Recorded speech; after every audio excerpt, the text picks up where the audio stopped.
दोस्तों जैसे लोग एवेंजर्स एंड गेम देख लेते उसके बाद भी हम लोग उसकी बातें काफ़ी लंबे टाइम तक करते रहे, यानी काफ़ी महीने तक। वैसे ही कुछ लग रहा है नो वे होम के साथ भी। यहाँ पे काफ़ी लोग ने वो मूवी भी देख ली है, लेकिन फिर भी अभी यहाँ से रिलेटेड कुछ मूवी की और डिटेल है हम लोग की आंखों के सामने आ रहे हैं। आज हम लोग वही सब समझेंगे और उससे पता करेंगे कि स्पाइडरमैन 4 मूवी में आगे क्या हो सकता है। लेकिन उससे पहले दोस्तों आप सबको हैप्पी न्यू ईयर।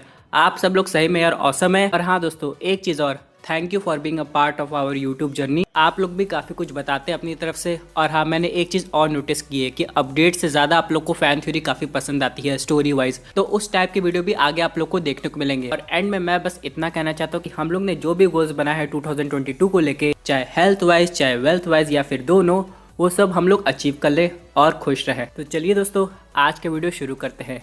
तो यहाँ पे सबसे इम्पोर्टेंट क्वेश्चन था कि अगर 5 विलन दिखाए गए ट्रेलर में तो एक जो आखिरी विलन है वो हम लोग को रिवील हो जाएगा मूवी के एंड में। बहुत लोग का ये मानना था जब से उन्होंने Venom let there be Carnage का पोस्ट क्रेडिट सीन दिखा था कि हाँ यहाँ पे एंड में वेनम की एंट्री हो सकती है, लेकिन दोस्तों ऐसा नहीं हुआ। हालांकि हम लोग को नो वे होम के पोस्ट क्रेडिट सीन में वेनम दिखाई दिया, लेकिन वो किस हालत में थे आप लोग जान सकते हैं। लेकिन इन सब के अलावा कहा यह जा रहा है कि एक ऑल्टरनेट एंडिंग ऐसी भी थी जहाँ पे जब 5 विलन आ गए थे, यानी कि हम लोग डॉक्टर ऑक्टो ऑक्टेवियस को विलन नहीं कह गए, या फिर कि डॉक्टर ऑक्टो ऑक्टेवियस एक तरफ बाकी 4 विलन एक तरफ।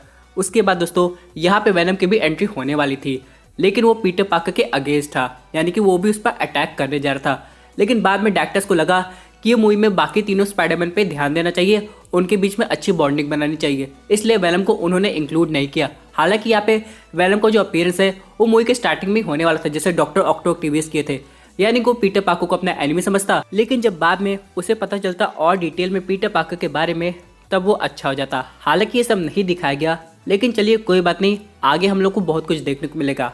हालांकि यहाँ पे एक और ऑल्टरनेट एंडिंग थी जहाँ पे हम लोग को टॉबी और एंड्रू का जो भी कहानी है वो और डिटेल में देखने को मिलने वाला था कि जब वो लोग अपनी यूनिवर्स में वापस चले गए तो उनकी स्टोरी लाइन क्या थी, वो लोग क्या करने जा रहे थे, स्पेशली एंड्रू गारफील्ड के स्पाइडरमैन की। क्योंकि दोस्तों जब वो पहली बार पीटर पार्कर से मिला था, जो कि हम लोग के करंट मार्वल सिनेमैटिक यूनिवर्स से बिलोंग करता है, तो उसने एक बात कही थी कि ग्वेन स्टेसी के डेथ के बाद का जो कंट्रोल है वो अपने हाथों से चला गया था। यानी दोस्तों वो अपने गुस्से पर काबू नहीं कर पा रहा था, जिसकी वजह से वो हो सकता है काफी डार्क वर्जन का स्पाइडरमैन बन गया हो। और ऐसा उसने पीटर पार्कर से कहा भी था कि ये जो गुस्सा है इसे अपने ऊपर हावी मत होने देना। और यहाँ पे दोस्तों हम लोग ने मॉर्बियस के ट्रेलर में एक चीज देखा है कि स्पाइडरमैन की हम लोग को फोटो दिखाई दे रही है, हालांकि वो टॉबी मैगवायर की है। दोस्तों यहाँ पे एक थ्योरी ये आ रही है कि एंड्रू गारफील्ड का जो अपीयरेंस है वो मॉर्बियस मूवी में भी होने वाला है केमियो के रूप में। लेकिन दोस्तों इन सब के अलावा यहाँ पे एक और ऑल्टरनेट एंडिंग है। कहा जा रहा है जो वेनम का सिम्बियोट जो पोस्ट क्रेडिट सीन में दिखाया जा रहा था वो पहले से पीटर पार्कर के ऊपर आ जाता और ये जो मूवी है ये क्लिफ हैंगर के रूप में खत्म होती। अब जैसे कि यहाँ पे आप लोग पता है जब पीटर पार्कर एक रेंटेड अपार्टमेंट में रहने चला गया था तो उसे रेडियो सिग्नल मिलता था, उसके बाद जाता था वो लोगों को रोकने जहाँ भी कुछ गलत काम हो रहे हैं। लेकिन यहाँ पे क्या पता जो पहला वेनम सिम्बियोट हम लोग को देखने को मिला, यानी कि उसका जो पार्ट है वो पहले वो बार टेंडर के ऊपर आया हो, उसके बाद दोस्तों वो बार टेंडर इधर से उधर करने लगा हो, लोगों को परेशान करने लगा हो, फिर पीटर पार्कर को एक रेडियो सिग्नल मिला हो और जैसे वो बार टेंडर को रोकने जाता है वो जो ब्लैक सिम्बियोट है वो सीधे उसके ऊपर आ जाता है और यही एग्जैक्ट इसी मोमेंट पे वो मूवी खत्म हो जाती है। और दोस्तों ऑडियंस के लिए वो किसी सरप्राइज से कम नहीं होगा। ऑडियंस यहाँ पे अब ये सोचने लगेगी कि आगे क्या हुआ, जैसे कि हुआ था फार फ्रॉम होम में जब पीटर पार्कर की आइडेंटिटी रिवील हो गई थी तो ऑडियंस काफी ज्यादा एक्साइटेड हो गई थी कि अब क्या होने वाला है। उसी तरह दोस्तों अगर वो ब्लैक सिम्बियोट यहाँ पे पीटर पार्कर के ऊपर आ जाता तब ये देखने में काफी मजा आता और वो जो ऑल्टरनेट एंडिंग है वो काफी औसम होती। लेकिन दोस्तों इन सब के अलावा यहाँ पे एक और स्टोरी थी जो कि ये बताती थी कि डॉक्टर स्ट्रेंज अभी भी जानते हैं कि यहाँ पे स्पाइडरमैन ही पीटर पार्कर है, यानी कि वो जो स्पेल क्रिएट किए थे भले पूरी दुनिया भूल गई हो लेकिन उन्हें याद था। अब दोस्तों आप लोग को याद है मल्टीवर्स ऑफ मैडनेस में जब यहाँ पर हम लोग ने पहला टीजर ट्रेलर देखा है तो वो लाइन आ रही थी उस स्पेल के बारे में, वो कितना खतरनाक हो सकता है। अब दोस्तों वो जो स्पेल है वो स्पाइडरमैन मूवी में दिखाया गया था, तो उसका रेफरेंस क्यों दिया जा रहा है, यानी डॉक्टर स्ट्रेंज को अभी भी याद होगा। यानी दोस्तों वो एक आखिरी होप है जो कि वापस से एमजे और नेट को याद दिला सकते हैं और पीटर की लाइफ को थोड़ा और अच्छा कर सकते हैं। क्योंकि दोस्तों अगर ऐसा नहीं हुआ तो हो सकता है पीटर की लाइफ में कुछ अजीब से चेंजेस आएंगे। अब जैसे कि आप लोग एक बात नोटिस करेंगे, यहाँ पे जब एंड्रू का स्पाइडरमैन बोला है कि ग्वेन के जाने के बाद वो काफी खतरनाक हो गया है, यानी कि किसी अपने के जाने का दुख उसके गुस्से को और बढ़ा देता है। वैसे कुछ हम लोग को देखने को मिला था स्पाइडरमैन 3 मूवी में सैम रेमी की। यहाँ पे जब टॉबी मैगवायर के स्पाइडरमैन को पता चला कि अंकल बेन की जो डेथ है और की वजह से हुई है वो अब भी जिंदा है, तो काफी गुस्से में आ गया था। इन सब के बाद जब वेनम सिम्बायोट उसके ऊपर आया तो उसने क्या किया ये सब लोग जानते हैं। उसी तरह दोस्तों यहाँ पे 8 मई की डेथ से पीटर पार्कर अभी भी नहीं गुजर पाया है। हालांकि उसने अपने लिए एक नया कॉस्ट्यूम डिजाइन किया है, लेकिन फिर भी दोस्तों अभी भी अगर उसके पास वेनम सिम्बायोट आ जाता है, उसने बहुत लोगों को खोया है, तो हो सकता है ये जो दुख है वो उसका गुस्से में बदल जाए और हम लोग को थोड़ा सा angry version of Peter Parker दिखाई दे स्पाइडरमैन 4 मूवी में।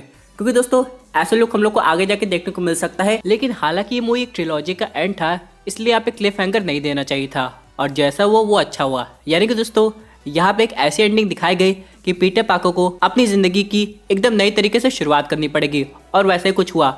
अब यहाँ पे ये कंफ्यूजन नहीं रहेगा ऑडियंस के माइंड में कि स्पाइडरमैन 4 में क्या हो सकता है, क्योंकि ऑल टुगेदर उसकी स्टोरी काफी अलग तरीके से दिखाई जाएगी। हो सकता है जब पार्ट 4 शुरू हो तो काफी महीने गुजर गए हो और पीटर पार्कर का ऑलरेडी किसी कॉलेज में एडमिशन हो गया हो जहाँ उसका दोस्त बन गया हो हैरी ऑसबॉर्न, और जबकि अब वो रेंटेड अपार्टमेंट में रह रहा है तो उसे रेंट देने के लिए काम करना पड़ेगा। अब यहाँ पे हो सकता है उसे एक नौकरी भी मिल गई हो जो कि और कोई नहीं हो बल्कि डेली ब्यूगल के एक फोटोग्राफर की हो। यानी दोस्तों जैसे कि हम लोग को कॉमिक बुक में दिखाया जाता है तो बिल्कुल हम लोग का पीटर पार्कर वैसा हो जाएगा। लेकिन दोस्तों ये तो आने वाला वक्त बताएगा कि स्पाइडरमैन 4 में मल्टीवर्स से कोई और आएगा कि नहीं, क्योंकि दोस्तों ये कॉन्सेप्ट है जो कि फैंस चाहती है। फैंस को एक बार इसका जो टेस्ट लग गया है, अब फैंस ये उम्मीद करे कि जितनी भी मार्वल मूवीज आए उसमें ये ऑसम कॉन्सेप्ट हो जिससे फैंस हमेशा अमेज हो जाए। क्योंकि दोस्तों ये एक बात की हिंट करता है कि आगे क्या होगा कुछ नहीं पता, यानी कि जितनी भी फैन थ्योरी हम लोग इमेजिन कर सकते थे वो सही भी साबित हो सकती है, और ऐसा हम लोग को नो वे होम में होते हुए देखने को मिला भी है। यानी कि कोई भी इमेजिन नहीं कर रहा था कि यहाँ पे टॉबी और एंड्रू आएंगे।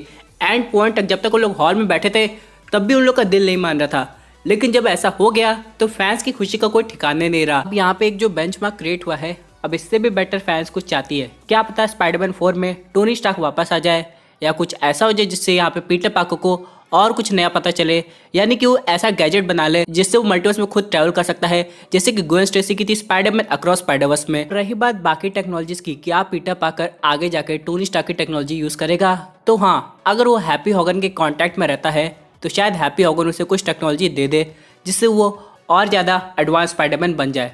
लेकिन ये सब जब होगा उसमें काफ़ी टाइम लग जाएगा, लेकिन मे बी एवेंजर 5 से ये सब पहले हो जाएगा। वैसे दोस्तों उससे रिलेटेड एक काफ़ी औसम वीडियो आने वाली है, इसमें मैं बहुत कुछ आपको बताऊंगा। लेकिन फिर भी दोस्तों ऑडियंस के माइंड में ये क्वेश्चन हमेशा रहेगा, क्या अगली स्पाइडरमैन मूवी में यहाँ पे पीटर पार्कर को आयरन मैन की टेक्नोलॉजी की जरूरत पड़ेगी, या फिर वो खुद ही इतना ज़्यादा इवॉल्व हो गया है कि वो बिना टेक्नोलॉजी के भी एक रियल स्पाइडरमैन बन के दिखा सकता है। दोस्तों ये थी एक अमेजिंग अपडेट जो कि रिलेटेड स्पाइडरमैन की ऑल्टरनेट एंडिंग से। आई होप आपको ये वीडियो पसंद आई होगी। वैसे आपकी क्या व्यूज उस पर्टिकुलर टॉपिक पे, अपने व्यूज जरूर कमेंट कीजिए। और दोस्तों अगर आप ऐसे सुपर हीरो कंटेंट एंजॉय करना चाहते हैं तो हमारे चैनल को सब्सक्राइब करके हमारी सुपर हीरो फैमिली का हिस्सा बन जाएगा।